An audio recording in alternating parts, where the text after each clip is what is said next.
শেখ হাসিনা সরকারের আমলে বাংলাদেশ থেকে পাচার হওয়া কয়েক বিলিয়ন ডলার উদ্ধারে কানাডার সহযোগিতা চেয়েছেন প্রধান উপদেষ্টা ডক্টর মুহাম্মদ ইউনুস।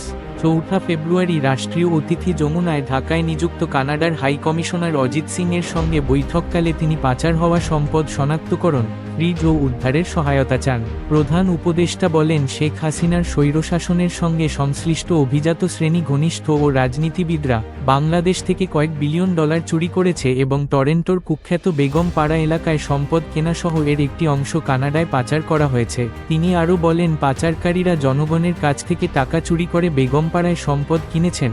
সম্পদ পুনরুদ্ধারে আপনার সহায়তা প্রয়োজন, এটা আমাদের জনগণের টাকা। কানাডার হাইকমিশনার চুরি হওয়া অর্থ ফিরিয়ে আনার জন্য অধ্যাপক ইউনুসের নেতৃত্বাধীন অন্তর্বর্তীকালীন সরকারের প্রচেষ্টার প্রশংসা করেন। তিনি প্রধান উপদেষ্টার সম্পদ পুনরুদ্ধার প্রচেষ্টার প্রতিক্রিয়ায় কানাডার সহায়তার আশ্বাস দেন এবং জানান, কানাডার সরকার কর্তৃক চিহ্নিত ব্যক্তিদের কাছ থেকে পুনরুদ্ধারের জন্য অর্থ ফ্রিজ করার জন্য একটি প্রক্রিয়া আছে।